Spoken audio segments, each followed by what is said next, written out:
Hello students, today we'll be doing chapter number 5. The title of the chapter is Program Efficiency. Now, what is a program? A program is basically a collection of code, and the target of the program is to produce an output.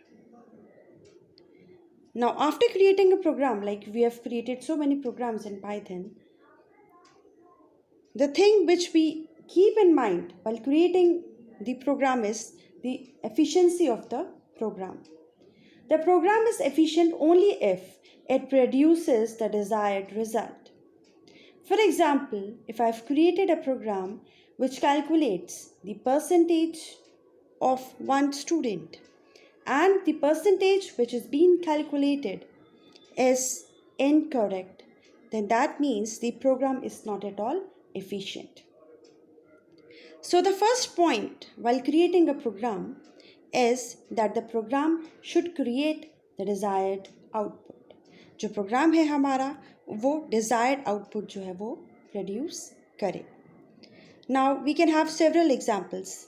Examples like when we go to the bank, हम bank में जाते हैं पैसा जमा कराने के लिए, तब हम ये चाहते हैं basically what we demand and desire is that whatever amount which I have deposited in the bank should be credited in my account, और जो बैलेंस है वो भी मेरा पूरा अपडेट हो जाए और वो पैसा ऐड हो जाए.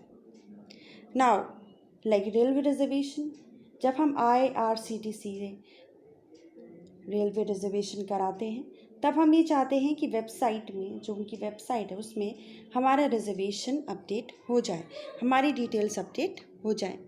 Now for example if we go for mobile recharge, तो मोबाइल रिचार्ज के लिए when we deposit the amount accordingly हमारा मोबाइल जो है वो रिचार्ज हो जाना चाहिए.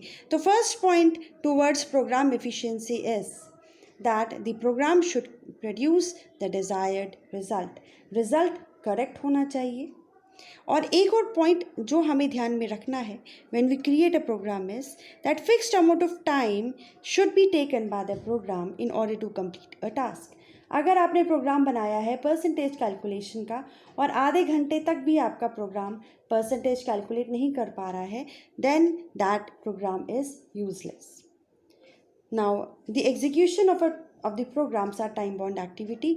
आपको एक लिमिटेड टाइम के अंदर ही अपना जो भी रिजल्ट है, जो भी डिज़ायर्ड रिजल्ट है प्रोग्राम का, that should be the program should be executed and the result should be given to the user.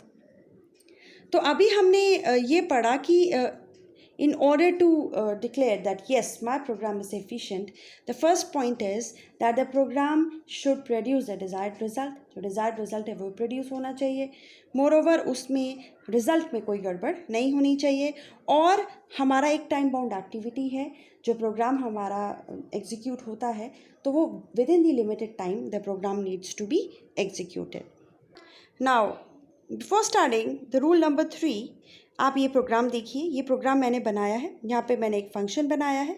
अब ये प्रोग्राम क्या करेगा? Now the program is been created in order to calculate the sales of one salesman for 5 months, यानी कि salesman 5 महीने के अंदर कितनी सेल्स कर रहा है उसका टोटल हमें यूज़र को डिस्प्ले कराना है.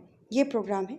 इसके लिए देखिए यहाँ पे मैंने एक फंक्शन बनाया है DEF सम, यानी कि एक फंक्शन को हमने डिक्लेयर किया है. सम अंडरस्कोर सेल्स नाम का एक वेरिएबल लिया है और यहाँ पे लूप के थ्रू हर एक महीने की सेल्स हमने यूज़र से एंटर करवाई है और फाइनली आफ्टर 5 months हमने जो टोटल सेल्स है उसको हमने यूज़र को डिस्प्ले कर दिया है. अब एक और प्रोग्राम देखिए.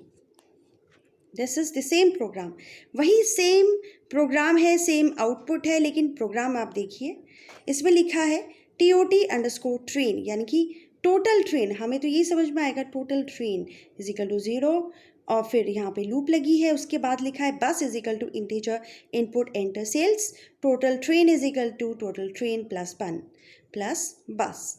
और यहाँ पर जो हमने सेल्स है वो हमने यूज़र की 5 months की सेल यूज़र की डिस्प्ले कर दी है.